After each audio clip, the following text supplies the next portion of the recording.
Hi అండి, నేను మీ Vani. Welcome to our channel.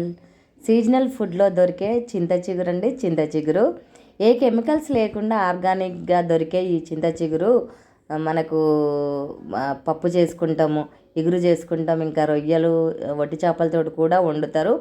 నేను ఈరోజు ఇగురు చేస్తున్నాను. ఈ ఇగురికి మెయిన్ ఇంగ్రీడియంట్స్ ఉల్లిపాయలు. ఎంత ఉల్లిపాయలు వేస్తే అంత టేస్ట్గా ఉంటుంది కూర. ఈ ఉల్లిపాయలు కట్ చేసుకొని పక్కన పెట్టుకోవాలి. స్టవ్ మీద గిన్నె పెట్టుకొని కొద్దిగా నూనె వేసుకోవాలి. కొంచెం ఎక్కువ వేసుకునే ఇంకా నూనె కూర టేస్ట్గా ఉంటుంది. నూనె వేసుకున్నాక ఈ కట్ చేసుకున్న ఉల్లిపాయలు అందులో వేసుకొని వేపుకోవాలి.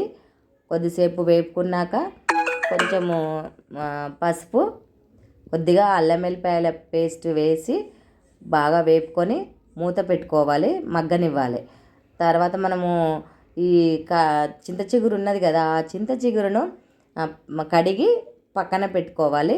ఈ ఉల్లిపాయలు మగ్గాక మనము ఆ చింత చిగురు కడిగేసుకున్న చింత చిగురు ఉన్నది కదా, ఆ చింత చిగురును అందులో వేసి కలుపుకోవాలి. కలుపుకొని కొద్దిసేపు మగ్గనివ్వాలి.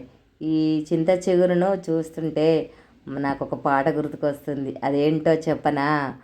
ఈ జన్మమే రుచి చూడడానికి దొరికేరా హా అనే పాట గుర్తుకొస్తుంది కదా. మీకు కూడా గుర్తుకొస్తుందా? ఈ చింత చిగురు కూర అంత టేస్టీగా ఉంటుంది. మనము ఆ చింత చిగురును అందులో వేసుకొని కలిపేసుకొని కొద్దిసేపు మూత పెట్టుకోవాలి.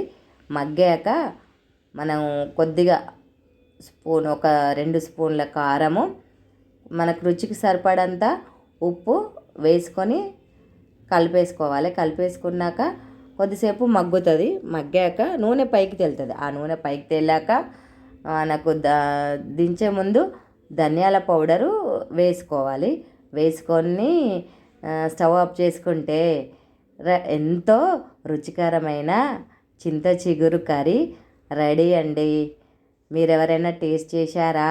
చేస్తే నా కామెంట్ బాక్స్లో తెలియచేయండి. నా ఛానల్ని సబ్స్క్రైబ్ చేసుకొని లైక్ చేసి షేర్ చేయండి. థ్యాంక్ యూ అండి.